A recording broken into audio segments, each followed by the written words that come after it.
Well, thank you all so much. Appreciate everyone who's taken the time to come and participate this evening.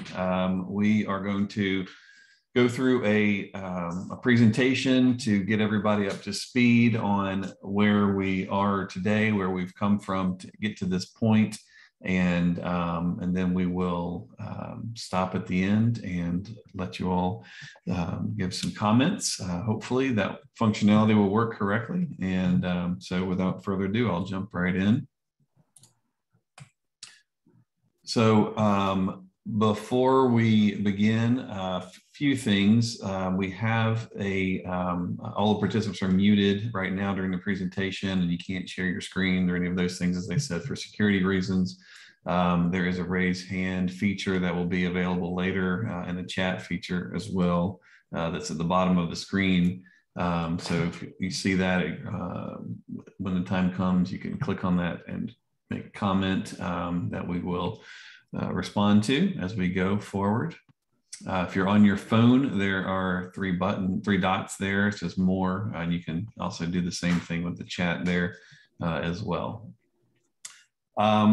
The website is set up as well, so you can go online and you can participate in the different tools and things that are there online. It's interactive. It's not just a place to go for information. So for instance, the recording of tonight's event will be posted on the website. It takes a minute to process it and those sorts of things. So usually goes up a couple of days after the event. So if you know somebody who's missed out on the presentation, then we can send them there and they'll be able to watch it as well. And then if they have comments, then they can provide those comments on the webpage as well. So it's a great tool, has been so far for us going throughout this project. So for those of you who I've not met before, I'm Brian Wright. I'm the principal of Town Planning and Urban Design Collaborative. We have partnered with City Explained and their principal, Matt Noonkester, on this project to lead the consultant team through the update of the comprehensive plan. We have Claire Morris on the Zoom with us as well, and Jarrett Schaefer. Claire is the project manager for our company, and Jarrett's one of the planners working on it. Our team consists of several different firms. We've been working with John C. Lundy from Inspire Green, James Rojas from Place It, Gwen Jackson from Urbane Environments, and Tool Design Group, Arnett Muldrow, and Fernleaf Interactive have all been working as well on different things like transportation, economics, and resiliency. So it's been a great team with lots of minds with different perspectives, which is really helpful for us moving forward throughout the process. So for those of you who we've not met yet, thank you for being here. And for those who've come back, we are glad to see you again.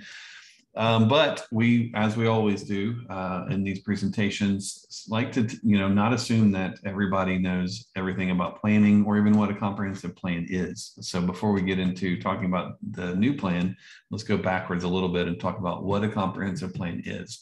So a comprehensive plan is a long-range policy document. It establishes the vision for the future of the city, and it provides guidance and policies for growth and development and conservation. And then there are specific action items that direct the city to how to implement that vision. So it's a very high-level document that really sets the path forward. So our process so far has been it's been a long process. We had some interruptions and things that slowed us down, like COVID and things like that. But it's been good because it's meant that we've been able to take our time and really focus on this. So we started back in March with a community kickoff. We had, after that kickoff where we made everyone aware of the project, we started focusing on gathering the data that's necessary to think of a plan for the future. In October, we had the initial Planapalooza. It was online because of COVID. So we had some good turnout for that. It was really exciting to see everybody participate in that in spite of having to be remote. Then after that, we were started refining the data, from the things that we learned during the Planapalooza, as well as some of the other things the community had told us about and different opportunities for input. We started refining that data and started then drafting the initial version of the plan. We created a client draft of that plan so that the planning department could take a quick look and make sure that we hadn't left anything out. There wasn't anything wacky or strange or missing. And so that happened back in September.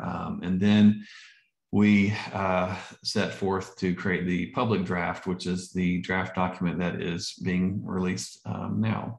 So here we are. The open house is tonight, and you all are participating.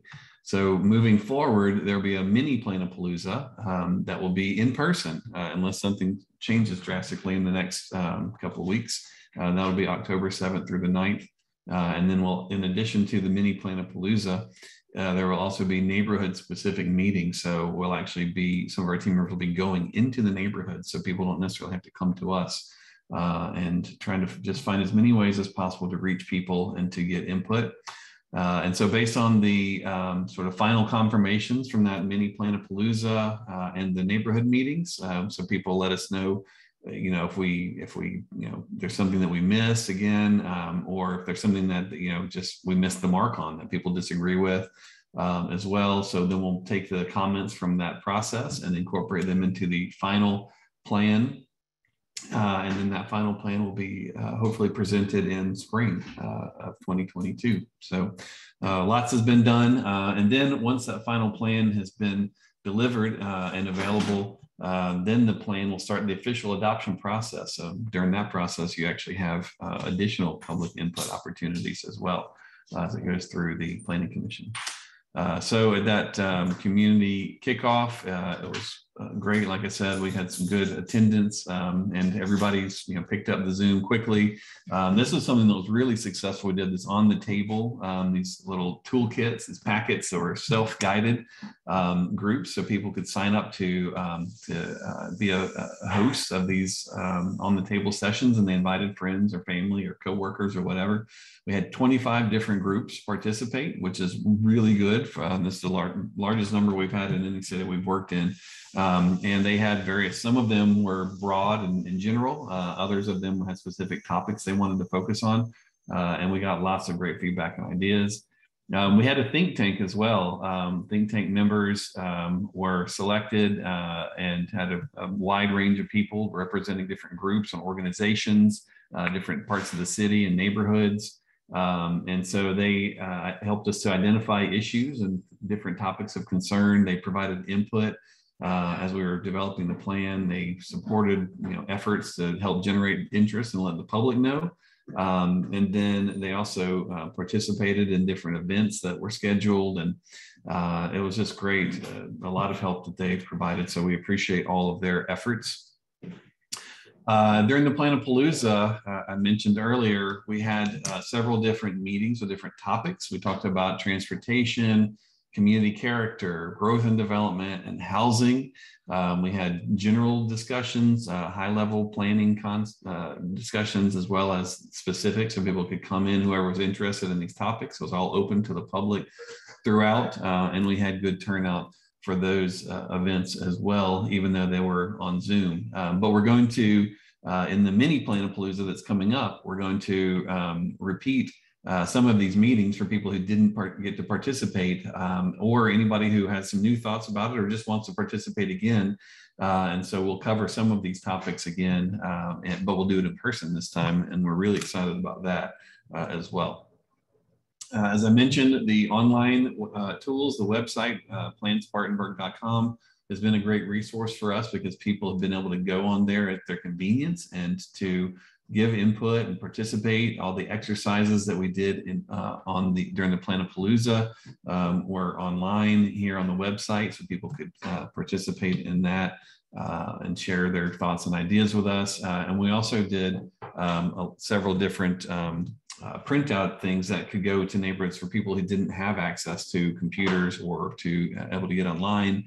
And so that was helpful as well. So getting into the plan, the vision and guiding principles, we are here now. This is the cover currently of the public draft. We're still messing around with it a little bit, but this is one of the latest versions of it. And so the way that the document is set up, I'm just going to give you all really an orientation to the document tonight rather than getting into all the details of it, because there's a lot to it. And so you really need to go in and spend some time studying it, looking at the things that you are interested in, that you really care about. You can, if certain things aren't as interesting to you, you don't have to read those. It's not like a book where you have to read it from cover to cover. So it's an easy and accessible document. And it's also fun. The way we've set it up is intended to make you want to read it. So it starts off with an introduction and, explaining, kind of what is a comprehensive plan, like we just talked about. There's a user's guide as well. And then the whole thing is set up with all these different elements: population, economic development, housing, transportation, natural resources, cultural resources, community facilities, land use and community character, and then these focus area plans that we'll talk about some this evening as well. So through the public process, we developed with the community a set of guiding principles, and they were character and authenticity. So we talk about protecting and valuing Spartanburg's unique heritage and identity, identify and preserve aspects of the natural, cultural, social, and built environment that makes Spartanburg special, keeping equity at the forefront of all preservation and character-related discussions, celebrate the diversity and cultural richness that makes Spartanburg special. The next one we talked about was enhanced connections, strengthen physical, economic, and social connections between places and people, and ensure equitable access to the things people need to maintain and improve their quality of life. Maintain the city's strong relationship with local, regional, and national entities and organizations that partner with and support the city in achieving its goals. Understand and emphasize the importance of equity in the decisions regarding the enhancement of all physical, economic, and social connections. Then we have another guiding principle and by the way, don't worry, I'm not going to read every slide to you, but this one is really important. So improved health and wellness, protect and enhance the health of both people and the environment, ensure access to fresh, healthy food, physical and mental health services, and opportunities for recreation and exercise, protect the health of the natural environment to ensure future generations will be able to enjoy it. And dignity and belonging. Make sure everyone has a place in Spartanburg, a place to work, to live, shop, play, gather, start a business, voice their concerns, etc. Make Spartanburg an equitable, diverse, and welcoming place for all, regardless of age, income level, family type, housing status, disability, gender, sexuality, religion, race, ethnicity, mental health, or cultural background. Strive to make it so that everyone sees themselves reflected in public, cultural resources and events. Ensure that people's needs are met without creating unnecessary barriers, physical, communication, language, etc. Make certain that equity is prioritized in the decision-making process. So there's a user's guide as well. So when you get in at the beginning of the document, don't skip this. This is important, and it kind of gives you just a little bit of some tips about how to look at the plan, how to use it, what to do with it, what to make of it as you go. So this is an important little bit here.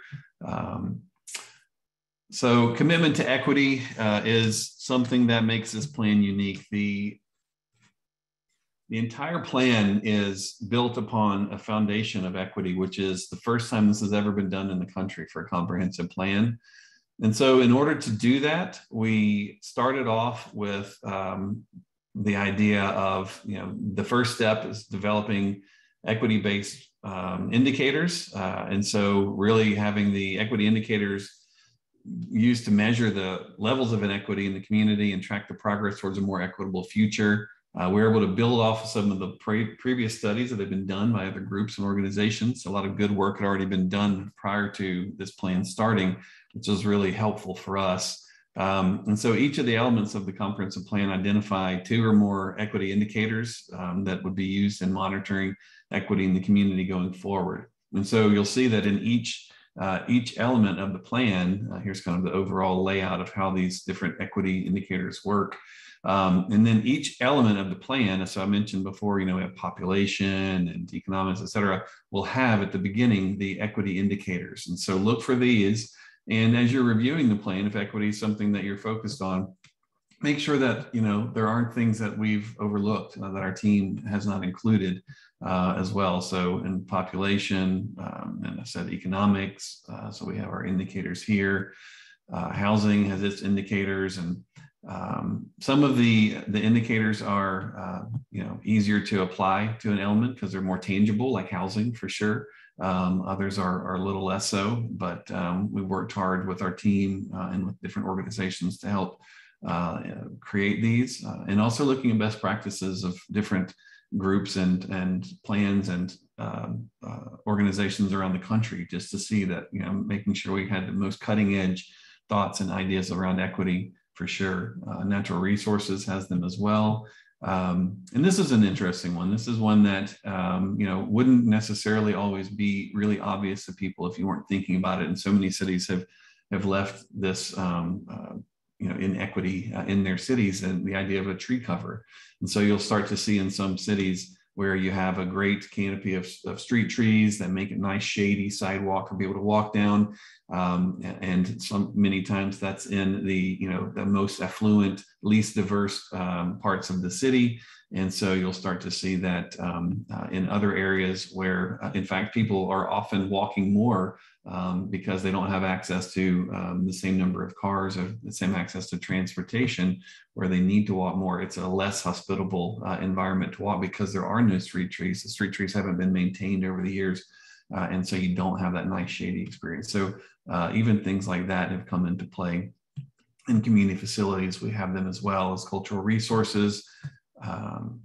And then we have, as I said, the cultural resource equity indicators, but then moving from the indicators to specific recommendations. And so you'll see in the different sections of the plan, we have recommendations that say, in order to improve or to resolve an issue, an inequity that was discovered or uncovered through the process of these equity indicators, here are some specific recommendations that would be solutions to those problems. So make sure you read these recommendations as well. They're important.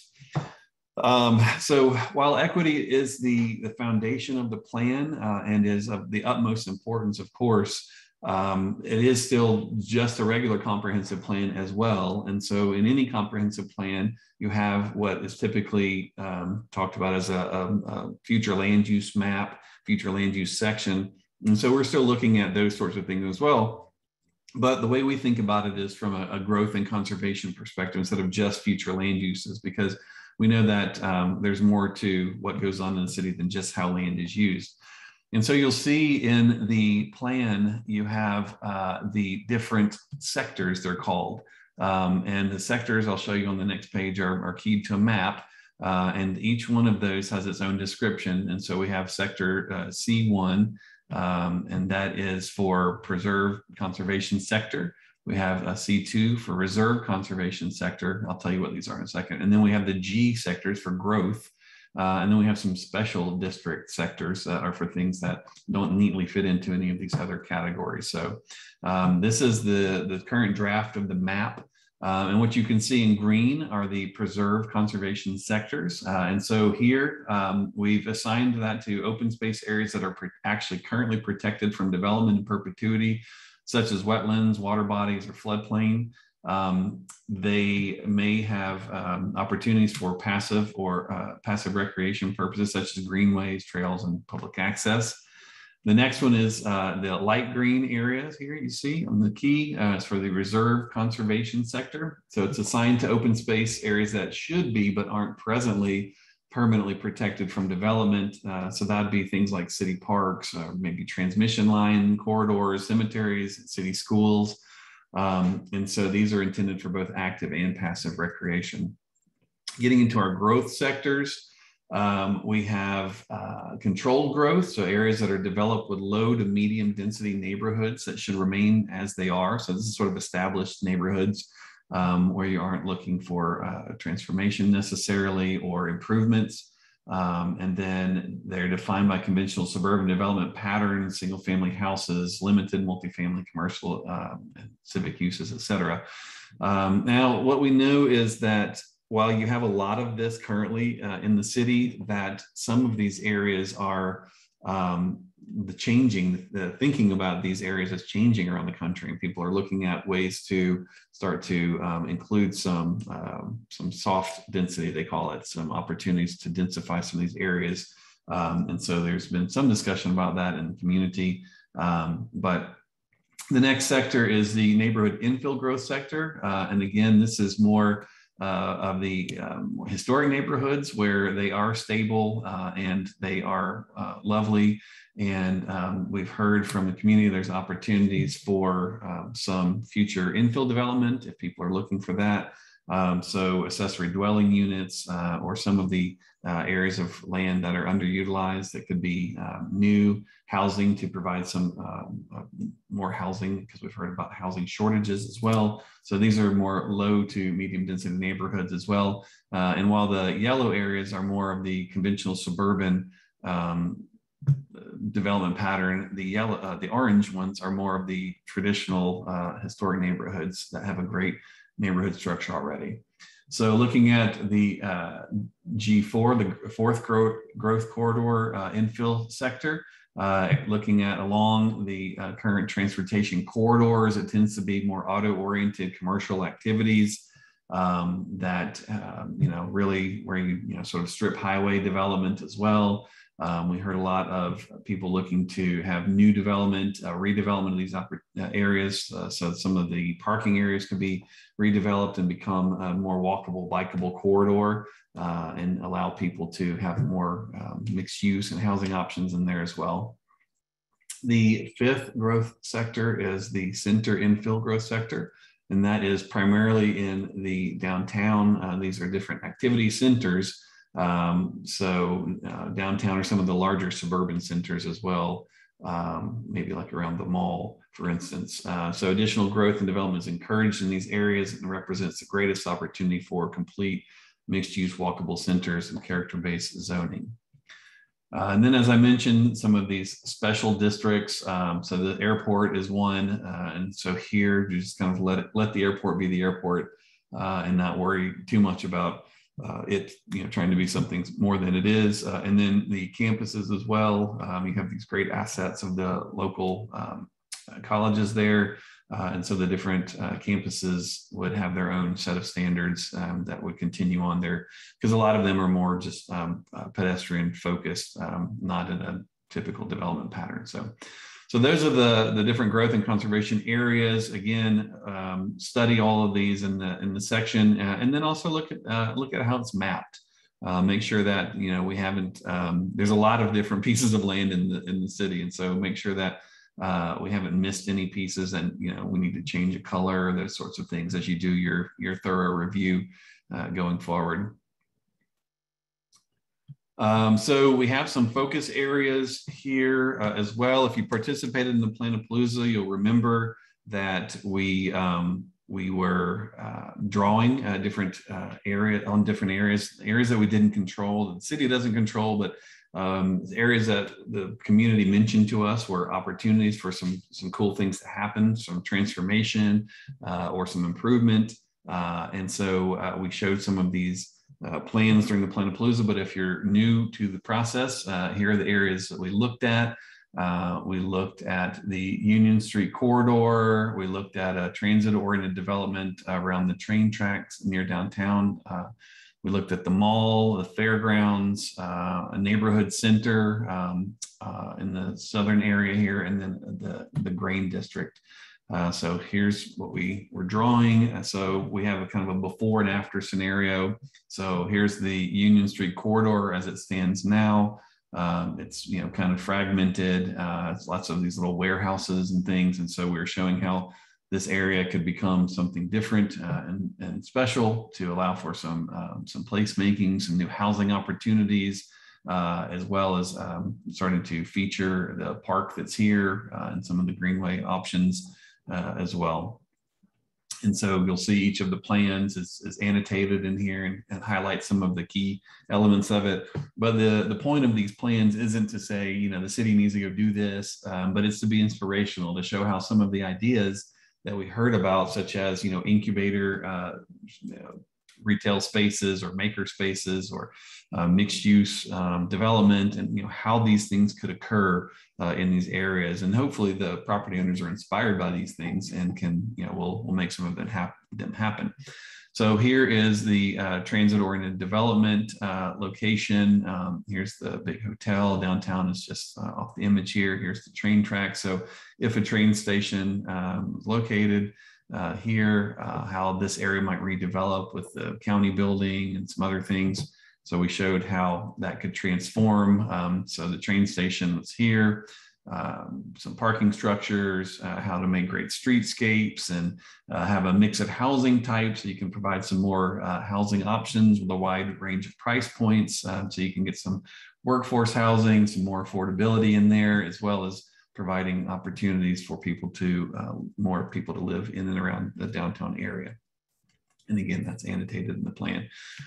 We looked at the fairgrounds area. So we noticed, you know, the old track area here and all the different things that went along with that, some of the larger factory buildings that aren't in use, as well as the great existing neighborhood and all the people that live around. So how could we make this a really cool new center area? And so we were showing how you could transform the track into a community agricultural area.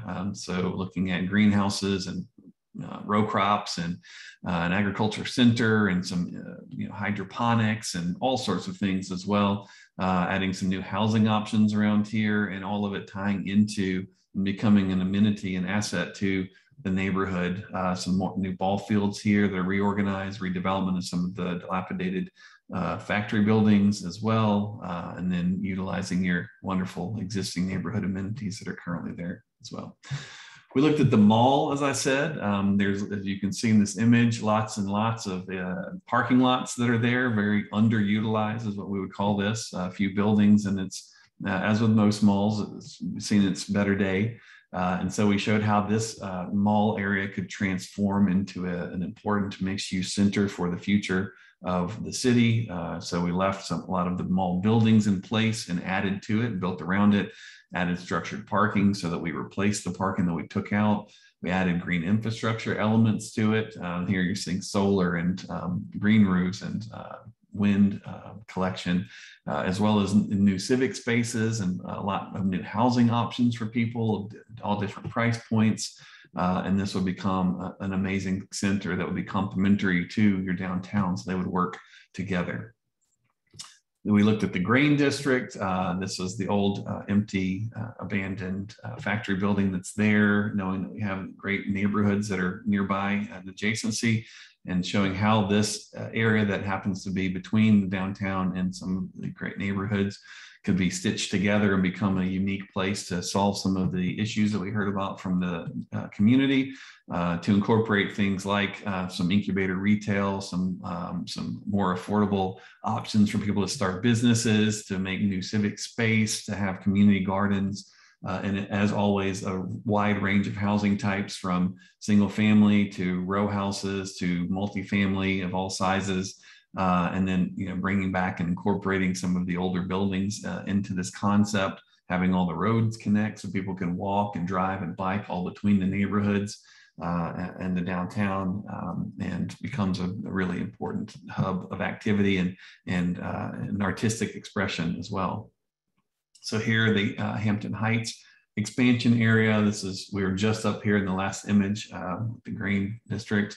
And then we noticed that this area was again adjacent to the existing neighborhoods. We saw the old plans where the roads used to connect. And so we started looking at how we could repair that and start to incorporate into and expand the neighborhood over here into this area that's underutilized, making a wide variety of housing types. A wide array of opportunities to connect into the other areas that we've been looking at, to connect into the neighborhoods so people can walk and bike and drive where they need to be, and really start to repair this area that was damaged when the road came through. And then lastly, we're looking at one of the neighborhood centers. We heard a lot of discussion about making neighborhood centers more vibrant and more of an amenity and asset to the community, so that you could meet your daily needs within walking distance of your house. And so this is an area where you have lots of people living. There's an existing church here. There's actually a new dry cleaner, I think, on the corner here. It wasn't in this image. And so we were showing how if it were done today, you would do it a little bit differently. And so we showed this image. So the dry cleaner is in this location. Here's the church. We have this great civic space. We have community neighborhood park. We did another version that had community gardens in here as well, building off your harvest park concept, like where the Monarch is. So you could have a wide variety of housing options again, starting to infill some areas here. Another version of this would put some basketball courts in back here because we heard that the kids were needing things to do to have a good time and play. So anyway, you can see quite a dramatic transformation from how it is now to how it could become a real hub and heart of the neighborhood. And so this idea of a neighborhood center could be replicated elsewhere throughout the city, in its own specific and customized version. So no one size fits all solution, because every neighborhood is unique and different and special in its own way, but we thought this was a good neighborhood to start with. So that's kind of catching everybody up to speed, giving you a little bit of an orientation to the plan as it stands. Again, I know this was very high level, and you'll probably have many more thoughts and comments once you've actually had a chance to look at the document and study it. We have coming up this mini Planapalooza and the neighborhood meeting starting on October the 7th through the 9th.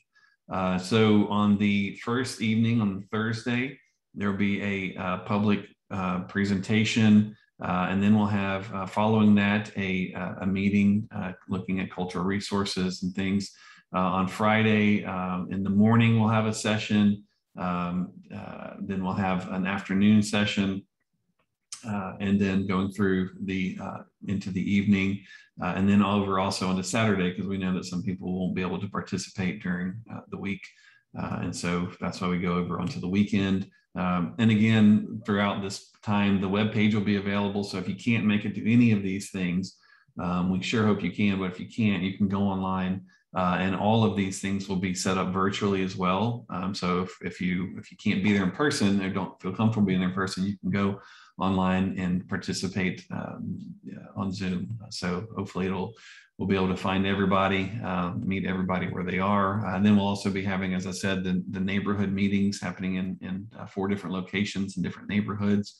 We'll be doing specific exercises with the community to hear what the issues are, what's missing in the plan. People hopefully will have had a chance to look at the plan in advance of that, but we know not everybody will have time to.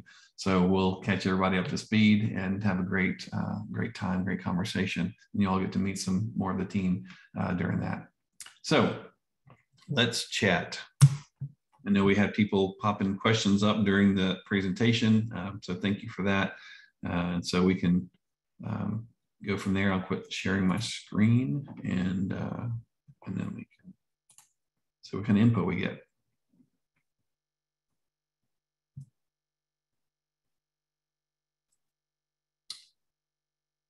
Who's first?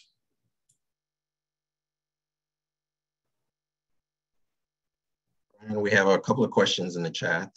One of the first questions is the draft available to look at the same time as the presentation? And probably not, but when will the draft be posted to the city and Plan Spartanburg website? I can answer that. This is Claire Morris with TPUDC. We are posting it tonight, so it should be available when the meeting is over, but no later than 8 p.m. when we were planning on the meeting coming to a conclusion. Great, thank you.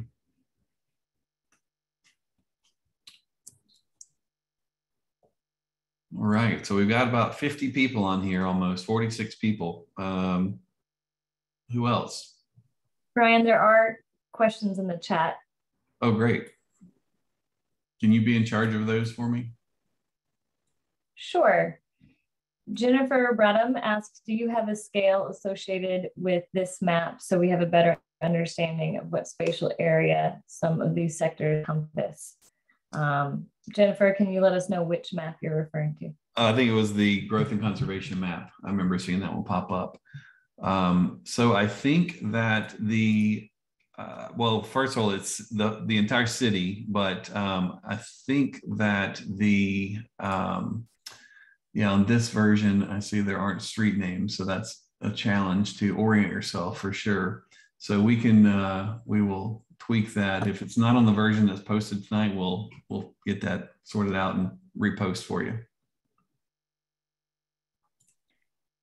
Okay. Kay Savage has asked, what is the total city population envisioned in this plan compared to today's?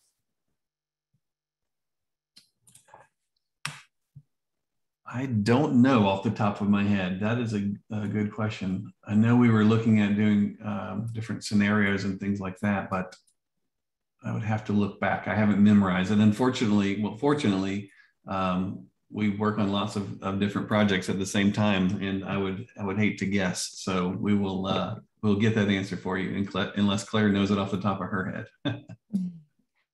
No, I think that that was more part of the closing presentation from the Planapalooza. So we can pull from that and certainly have it ready during next week's mini Planapalooza. But also, Brian, how best can we answer or get those kind of answers out other than that? We'll have to, I'm not sure, maybe tomorrow, but definitely before we show up.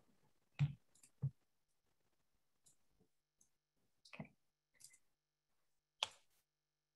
How can a new nonprofit mixed-use income affordable housing with wraparound services become a partner in the updated comprehensive plan? Well, I think what you'll see is that, there's a lot of big ideas, a lot of recommendations in the plan. And some of them, yes, the city can undertake. Some of them, yes, private development will undertake. But I think that typically what we find is that, cities that are really working and partnering together with different organizations in the community are the ones that are most successful, because for a couple of reasons. One is the city is, every city we work with, has limited resources, be it financial resources or, personnel. And so being able to crowdsource some of these things is really, really important, really helpful. And some of these things are so much, they're passion projects for people. And so having somebody who's really, really passionate about it is, in a lot of ways, the best person or group to undertake it. And so I think you'll find going through the plan, there are lots of different things that you'll say, oh man, how can we get involved in this? And I think that the city will be really glad to hear from the different groups and organizations on how they can make these ideas, these recommendations a reality. So I would say stay tuned when you read the plan. Have a pen in your hand and just mark the things that you want to get involved in, and then this get together with the city to sort it out. Okay. The effects of climate change are expected to increase Spartanburg's average temperature. As we've seen in the past, it will also be likely that weather will be more severe, such as the tornado we experienced in February 2020. How does this plan specifically account for that?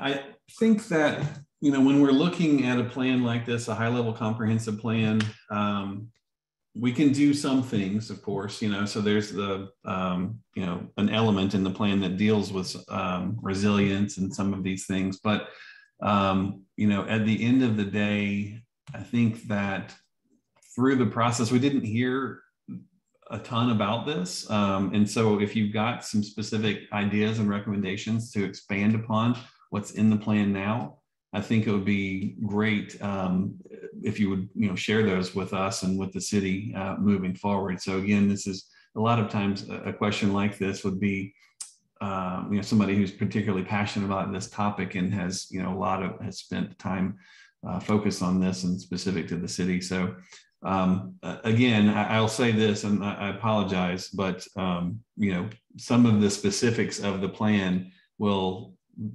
100% escape me this evening. So if you want to know specifically, what's in the plan, I think the key is to go look as soon as the plan's available, to go check out all the things that you're interested in, for sure. I don't say that to cop out, but I just know that even in the best situations, I have a horrible memory, so I apologize in advance. And Brian, I could add to that a lot of what this comprehensive plan and vision is recommending is to kind of go away from more suburban sprawl development that is very environmentally unfriendly towards more walkable, dense urbanism that is, by principle, much more environmentally friendly, from reducing transportation, car travel trips, and the pollution that's associated with that, as well as increasing the street trees. And we know that although these things sound small incremental change is really what makes the large changes. So even elements that you wouldn't necessarily think of as direct indicators or implications for the climate, they are. So as you're kind of reading through it, think of it in that way. And then we are asking for more recommendations. So as you through it and you feel like something's been missed, there is certainly the ability where you can write to the city and suggest the recommendations, or come next week and suggest them in person or suggest them here once you've read the plan. So I guess that would be a little challenging to do it right now, but once you've read the plan, we certainly are welcoming recommendations for things that we've missed. We know that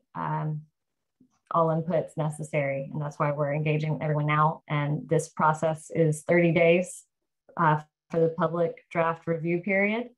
And all recommendations and suggestions are welcome. And we will also be in the neighborhoods and in Spartanburg next week in person. Yeah, and one thing I'll add to that as well is when you get your hands on the draft, at least in the latest version that I had my hands on today, there's on page 170 and 171, there's a climate change and environmental sustainability section with specific recommendations talking about promoting green building and development, and looking at doing a climate action plan, et cetera. So it's in there, but just make sure that we've hit all the important parts to you.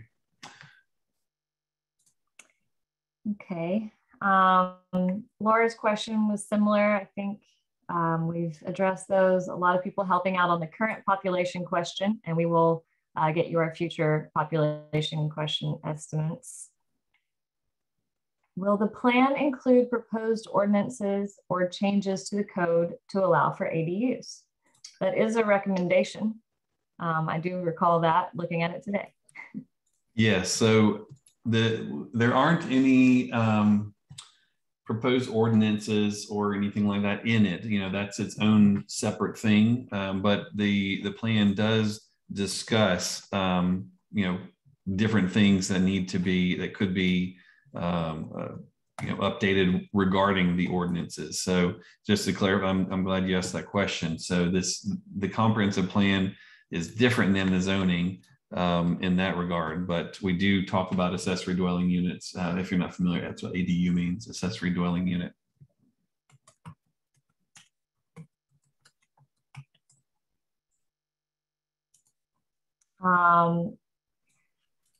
The Shepherd's Transformation Mansions communities are excited to get involved and would like to know if they need to request a meeting, and if so, how.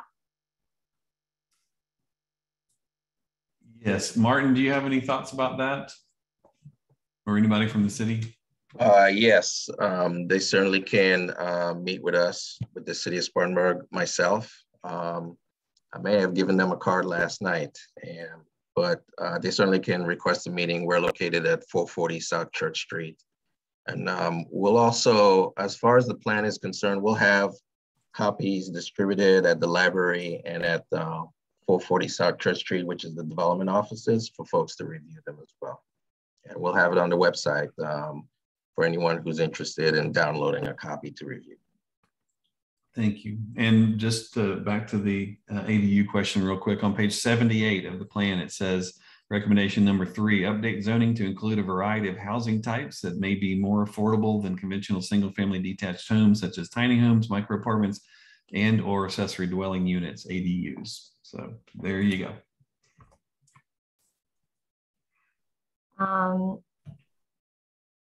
Does the plan include wide-scale transit infrastructure, including public biking, walking infrastructure? Yes, there's a large section in the plan related to transit, transportation, all things moving you around the city, and so it pretty well covers every mode as well, from walking to biking to driving to, as I said, even looking at possibly having the train stop there. So it's a robust section, because we know it's so important to the city, to every city, but to Spartanburg as well, because we know that as we're looking to be more equitable, the easier we can make it and cheaper we can make it for people to get around the city in a comfortable and dignified way, the more equitable it's going to be as well. So I'm searching right now in the document. There's 65 references to the word transit. So.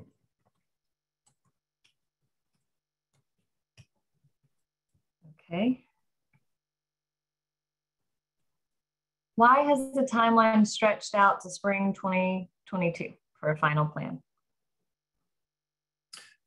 Well, because we got stuck behind the COVID delay for the most part. I don't remember what the original timeline was intended to be, but we've pretty well kept on track, except for the whole COVID issue, for sure. So, but like I said, it's been good. It's given us the time to, one, make a document that is fun to read, exciting to read, looks great, but hopefully has all of the important content as well. So one other item that has stretched the process a little longer is the city took a little longer than expected to review the draft document and make comments, and those changes were made by TPUDC.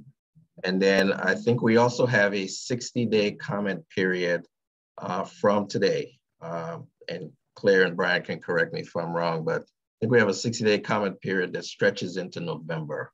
And then TPUDC still has to make updates to those comments in the comprehensive plan. Martin, you're the best. That's we don't find many clients who are willing to add to that explanation I just gave and said, and by the way, it took us longer than we meant. So I appreciate you saying that. Transparency. Good job. All right. Okay. Evelyn Blakely, where are the recommendations for the area across from Hampton Heights, the Liberty Street corridor going up towards Arkwright? So I can answer that as well, Okay. Brian.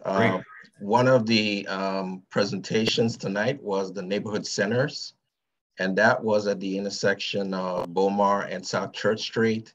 That includes the Liberty Heights neighborhood, as well as the entrance into the Forest Park neighborhood going towards Arkwright. And the neighborhood centers, that was one of the models that was presented tonight and in the Planapalooza last October. And then general recommendations are made for other areas of the city. Thank you, Martin. How do you plan to offset the carbon emissions created during the building stages? Well, it's a good question, but the thing about the plan is there aren't any building stages, if you will, beyond simply just what happens in, you know, the private development, the private sector, you know, people deciding to, you know, do development on their property, et cetera. So this plan doesn't cause anything to be built. It just gives direction to a future, you know, as things move forward with the natural, you know, progression of development. It just changes the trajectory, as Claire said, from, you know, doing more conventional suburban sprawl to a more efficient and more lovely and more walkable, bikeable, et cetera, future. And so there can be things that you can do in the zoning ordinance to start to address some of these things. I'll tell you that we write lots of zoning ordinances, and it's very challenging to start to address some of these ideas of, you know, being more sustainable, more green, dealing with carbon emissions, reducing carbon footprint, et cetera, in a, you know, specific way, even in the zoning. So even the most progressive cities that have that are at the sort of the pinnacle of sustainability have a challenge with this as well.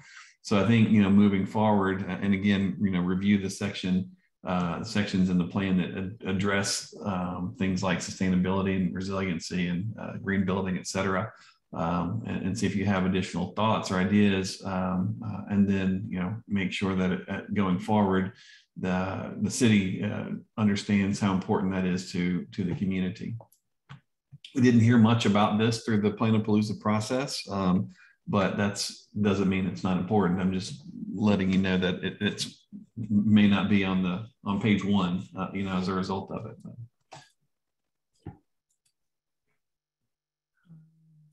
General comment, great start. Thank you for your hard work.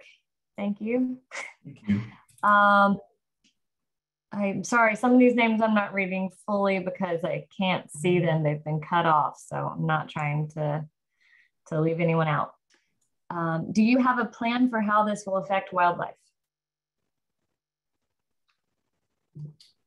No, not specifically, but you know, I mean, I think hopefully, like Claire said, similar to the implicit elements of the type of future growth that is suggested, that we are, you know, being more efficient. We are not spreading out across the landscape in such a way that we are impacting as much wildlife. We're really, you know, focused on, you know, containing growth and development and looking at infill opportunities, et cetera.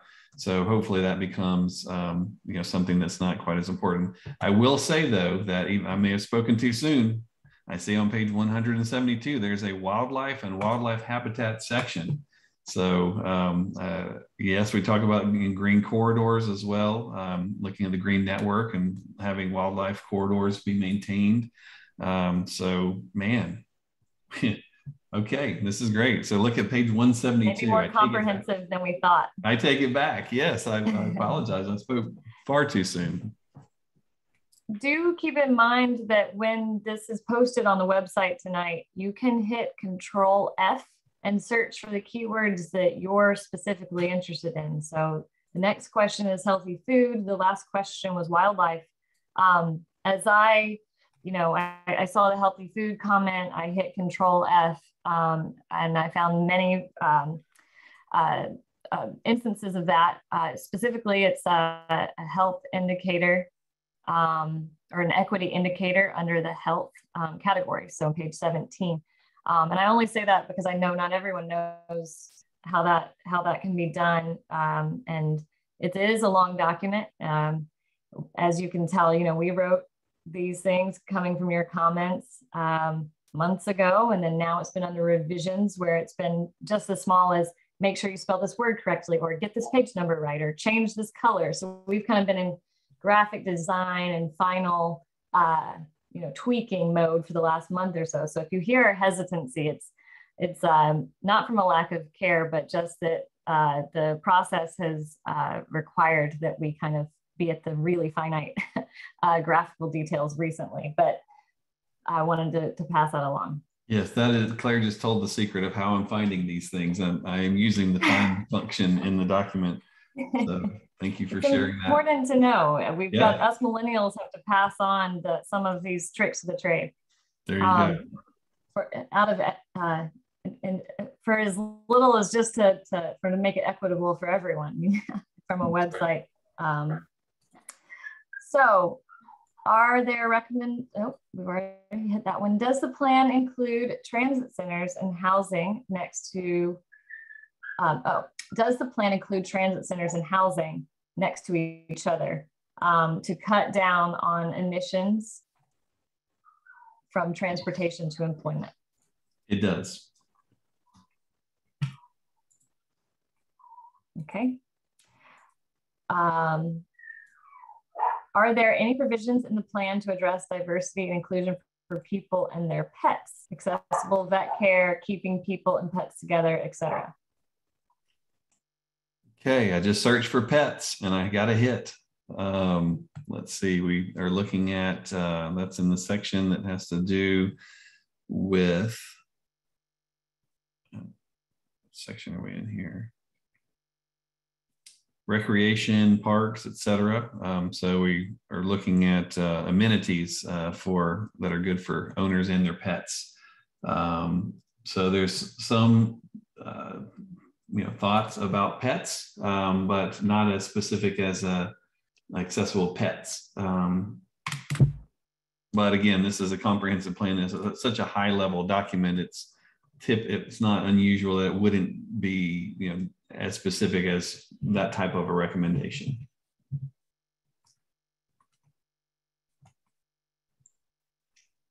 Is there, Martin put out in the chat, just in case some of you aren't tracking the chat, to request a meeting to discuss the comprehensive plan, please reach out to Martin Livingston. And he's posted his phone number and email within the chat line. Is there a strong recommendation for the city to rewrite the zoning and land development regulations immediately following the plan adoption? Yes. Yeah, we know that anytime you have a new comprehensive plan, and certainly one that is as visionary as this one is, the idea of updating the zoning becomes crucial, because while the comprehensive plan is the vision for the future and all of that, the zoning are the specific laws, the rules and regulations about what you can and can't do on a piece of property. And without the zoning being synchronized with the comprehensive plan, you can't really accomplish the goals that are in here. So that is a crucial recommendation.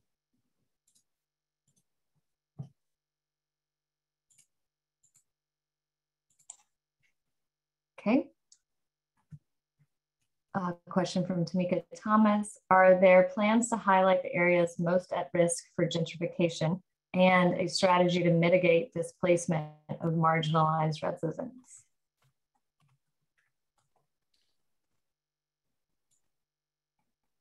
There's lots of talk about gentrification and thoughts about that in the plan. And we've also looked at displacement. Hold on, I'm searching here. Yes, there's 9 different references to it throughout the document. So it's in there. Again, that's something that it's a real challenge for sure.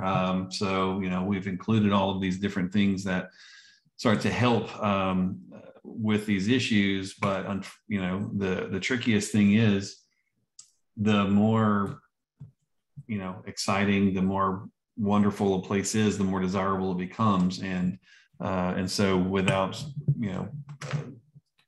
different tools and mechanisms in place that actually act outside of market forces, it becomes difficult to control that. So we know it's important. It's dealt with in the document, but please go and make sure that we've addressed it sufficiently. And if you have any additional thoughts about it, please share them with us. It's very helpful.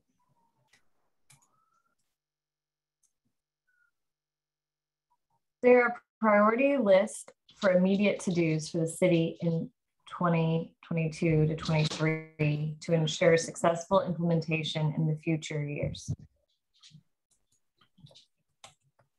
So one of the things that we have realized over the years is that until we get really a lot of final public input on the document, until you've had a chance to look at it, we don't even know, what recommendations are really going to stand the, to sort of make it to the end of the process, because there may be things in here that, there have been plenty of times when even with all of the input and all of the digging and looking and asking that we've done, and even after the city's reviewed something, we'll see, somebody will see a recommendation and go, well, our organization already does that. And so it doesn't need to say that in the plan. And so as far as, prioritizing things, we tend to try to wait till the end. Sometimes it's hard though. We see some communities that it becomes a big squabble to figure out how to prioritize something. As soon as you start giving something priority, and somebody else says, well, that's not my priority, and now why is my thing not prioritized? And so it's tricky. I don't see a prioritization list in here currently, but we'll look into it more. Brian, there will be a recommendations matrix, the final. Once we've finalized all the recommendations, there will be a matrix where they're all consolidated, because you'll find when you're looking through the document that there's recommendations on just about every other page. It's not like we wait till the end to put them all in there. When we're talking about it, we make a recommendation, and that's just the easiest way to follow the line of thought, why it was a recommendation, and there it is. So you'll see, they're always in yellow boxes. You'll see a comment here, a comment there. There's about, I think it averages about 60 recommendations an element or a section. But there will be a matrix on the final draft. The reason we don't have a matrix on this draft is because we're not finished with the recommendations. We're asking you guys to edit these, change these, challenge them, add to them. So that will help kind of put it in a succinct format at the end. Great. That's a good point, Claire. Thank you for that. But I will say, I think I feel comfortable saying right now, priority number one is to update your zoning ordinance to sync up with the plan. Back to the question that somebody else asked earlier. That tends to be the top priority because it can allow all of these things. It doesn't make them, but it can allow for all the things that are related to the private realm, to what private property owners, that allows them to do these things on their property. Okay, Alyssa Duncan, will the recommendation matrix have a timeline associated with implementation costs? No, typically we don't do that because two things happen. One is when you put a timeline to it, sometimes we'll say like short-term, near, midterm, long-term. But when you put an actual, by this date, you should do these things, things happen that, we have no way to predict at this moment. And so we find that people get discouraged. We say, well, why haven't we accomplished these things? And people don't, have the full picture of all the different contexts of why this thing or that thing didn't happen. And then to estimate cost on things is, we say, oh, well, you should add, X, Y, and Z. There's so many recommendations to put a cost to it. The comprehensive plan would cost $1 million just to do the additional work it takes to put cost next to those things. So I think, some of the things will be obviously expensive things to do, and other things will be easy and inexpensive or free to do. And so looking at it from that perspective tends to be the most helpful. But you will see that there are recommendations in here that will say, like, do a specific study or plan for this thing or that thing. And those are the types of places where you can get into much more specifics about things like costs and et cetera. You do see some comprehensive plans over the years. I don't see them as much today as I used to, but they would have costs in there and they would always be wrong. It's just we just found that it's not very helpful in the long term and actually making things happen. So. Ooh, it looks like we made it to the end of the list of questions. Man, I sure do hate that we have to be so secure and so locked down, because I love hearing from, I mean, I love hearing Claire's voice. It's great, but hearing from the actual person whose question it is so nice, because you can, really understand which thing is a cheerful question and which things are a pressing and heart-wrenching concern. And so you lose that a little bit in this format, and also hate that we can't see all of your faces, because I so much like to see who all we've been talking to throughout this process, see who's new, and be face to face. So that's a shame, but this has been helpful for me for sure, and I appreciate everyone. Looks like some more questions came in. Good. I made people nervous that we're about to shut it down. All right, let's go. What do you have, Claire? Do you see a lot of interdependence in achieving planned goals? As example, progress on a shorter term outcome must be achieved in order to achieve another longer term outcome. Or alternatively, is a lot of flexibility built into the plan? Yeah, I mean, from my perspective, you want to be able to pivot. We really start to think about these plans instead of like a list of instructions. We think about it like a playbook, right? And so if you're going along, you're doing things, you're implementing some recommendations, and there's an unforeseen thing happens, and then you have to kind of call another play to react to that and respond to it. And so we don't like to think about so many things as being like sequential: do this, then do that, then do the other thing. Like I said, the zoning one is important and tends to be a happen sooner than later kind of thing, because it allows so many other things to happen. And that's the thing, you start to free up those who are bound by the past zoning that didn't have this visionary document in mind, to go execute and implement it. And then, some of these things, I'm sure there is some, interconnection between some of the recommendations, but in general, they tend to you don't necessarily have to have a predecessor, if you will, and do this before you can do that.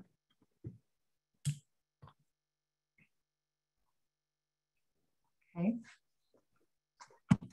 Is there an evaluation section in the comp plan for the city to know how successful it is so far? I don't know if we didn't go through and evaluate what all was accomplished from the last plan. I think if that's what you mean. It is a recommendation. I recall that actually was recommended by the city's staff in their comment review period, that they do evaluate regularly. And the equity indicators, I believe, are what would be evaluated. Yeah, so looking forward for sure is important. Sometimes I feel like people look back at their old plan and see, we didn't implement this or didn't implement that, and then they say, why bother then? We didn't accomplish all of our goals last time.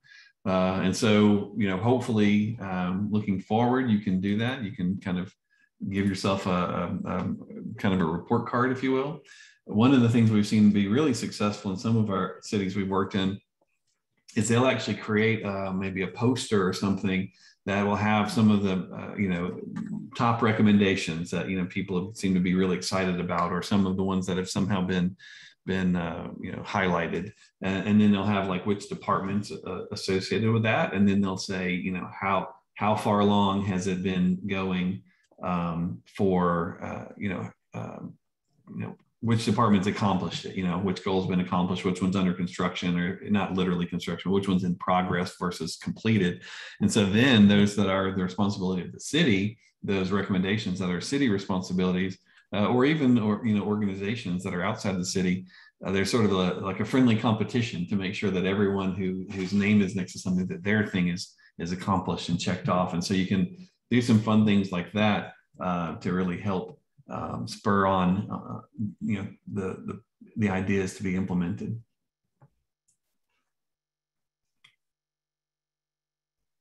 Okay. Martin, would you be able to read a couple of questions? There's a question that I need to research before we get off.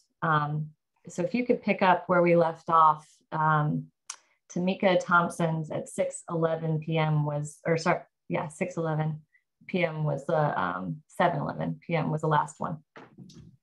So from Tamika Thompson, several seniors have expressed concern with the time for the hands-on Southside meeting.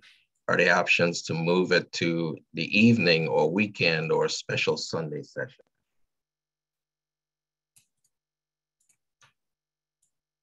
I don't know. That's a very specific question. We had kind of orchestrated all those times to accommodate all the different places that we needed to be and the different groups, different areas. So I'm not sure about that, but we can think through that. Maybe reach out to Martin offline and get us some more details, and we can see if that's possible. But it's will be a challenge. So Brian, I heard from residents yesterday about this issue and whether we could change the time. While we can't change the time for that event, we're working, we've talked with TPUDC. The city has talked with TPUDC about having other events, maybe that the city handles, that the city manages. And so we're also talking about maybe a smaller neighborhood venues, something similar to On the Table that we can hand out to others to have conversations about the draft plan. We also have an executive summary that we've put together. We've asked TPUDC to put together and to prepare so that we can share with others so that we have a handout other than a large 200-page document, a smaller 2 to 3 page document that we can provide to the community so that they can have something to review and ask questions as well, a shorter version of the comprehensive plan. Great, thank you. Seniors can also attend any of the other 4 community meetings as well. There's 2 on the South Side, one on that Thursday night from 6 to 8 p.m. And then we have that Friday event, but we certainly can take a look at scheduling others beyond the 7th through the 9th weekend. Great. Next question from Kay Savage is, how is resilience supported by the plan? Yes, as I said earlier, in the natural resources element, there's a section about climate change and environmental sustainability. So it's addressed there to some extent. So take a look at that section. It starts on page 144, and make sure that there's not anything else that needs to be address. But again, this is one of those very specific things that cities have entire resiliency plans for it, and this is just the comprehensive plan, so it's higher level than that. But maybe that needs to be a recommendation if it's not.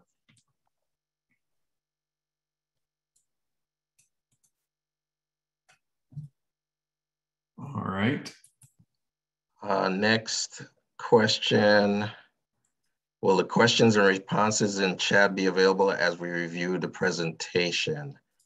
I don't think so. I don't, probably in the Facebook, and it also will be recorded. So I think, yes, it'll be recorded as a voice. It'll be recorded online, but I don't know that it will be, responses will be recorded to chat. Yeah, I don't think the chat does go through. That's what we're trying to make sure we read all of the questions. Okay. Love the poster update idea.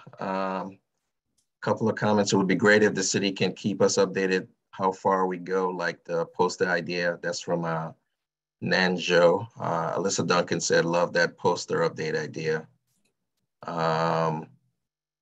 Allison Duncan also said, agree, Nan, celebrate the wins along the way. Willarita asks, possible taping of each sessions to review at alternate times. So will the online sessions next week be recorded? Yes, yeah. So that'll be good. That's a good point. Because I think that we'll be able to be recording those so people can watch them. You know, if we're doing them on Zoom, we can just hit the record button, and people can watch them later. So if somebody couldn't participate at a certain time, then that will help them with that.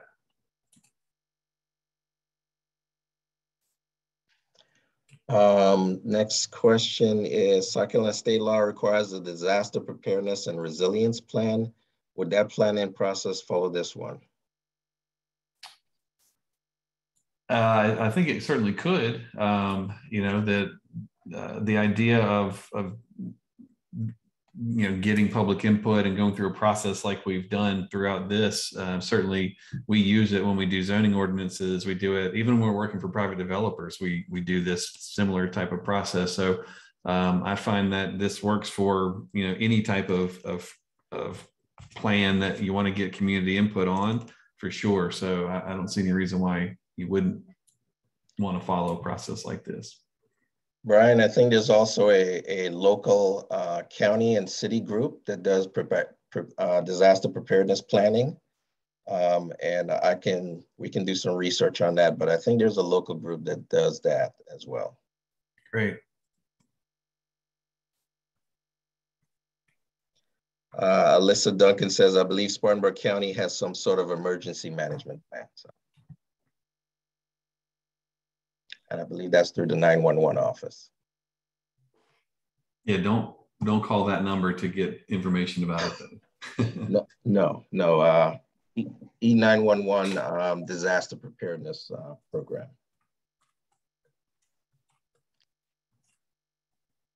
Oh, so there's a question about I like this. So did teen adventure playground or spaces make it into the plan?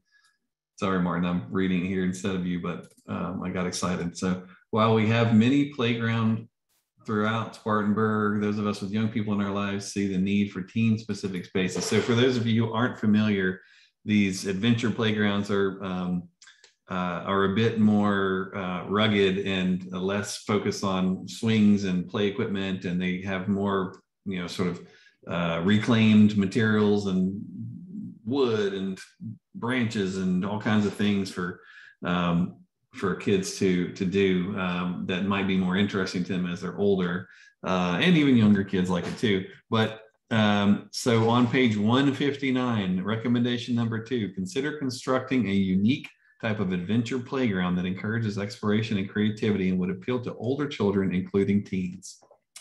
We heard you.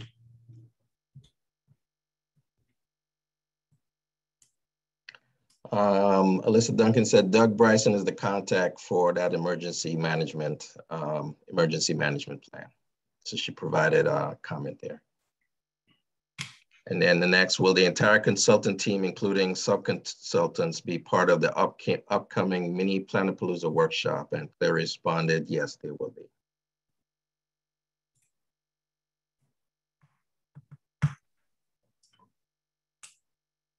All right. So we've reached the end of our list of questions again. Brian, I'd like to add something. Sure, Claire, go ahead. So the draft will be published tonight by 8 p.m. Like I said, you have 60 days for a review period, which is double what we normally do. But that puts us right before the Thanksgiving holiday to have the comments complete and to us. So one of the reasons that the city of Spartanburg has asked for us to do this mini Planapalooza next week is to kind of revamp the process. And you know, because we weren't able to have any in-person events due to COVID, we wanted to make sure that we had one during the public review process. So hopefully you guys will take advantage of that and come out. We will be ready to knock it out of the park in person next week.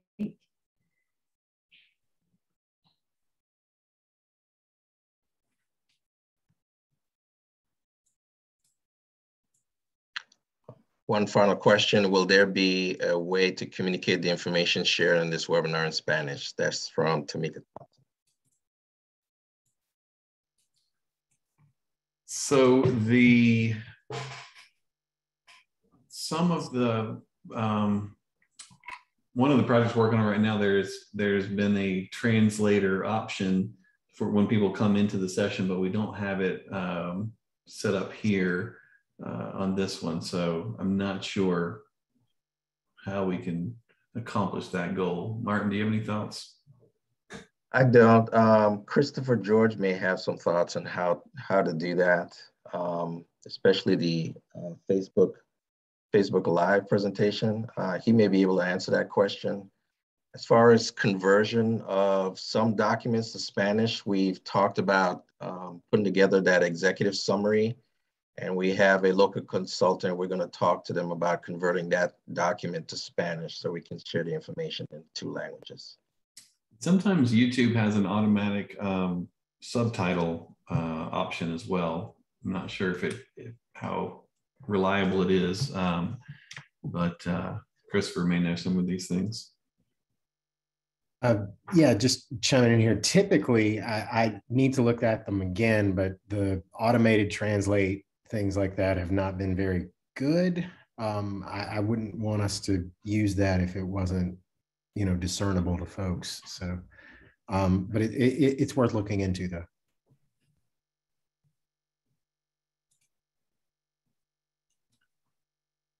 All right. Well, once again, thank you all so much for coming and participating this evening. Thank you for all these great questions. I really, truly hope that you all will take the time to take a look at the plan, and certainly at least the sections that you're interested in. It's set up so that you can really target those things that you're into, you're passionate about. But I think that I hope you'll be pleased with it, and you'll see your ideas and your thoughts reflected for those of you who have participated in other input opportunities throughout the process so far.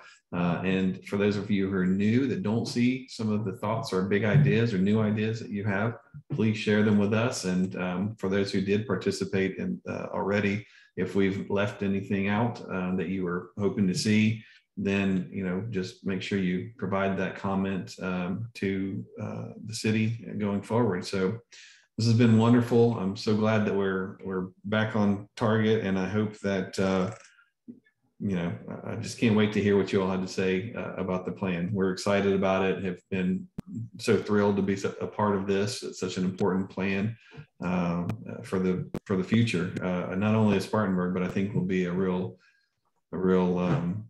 reference that people around the country will look at on how to do a plan like this. So thank you all so much for your time, and we'll hopefully see you at the mini Palooza coming up, and or the neighborhood meetings. So make sure you tell people about those and bring some friends with you. Have a good night.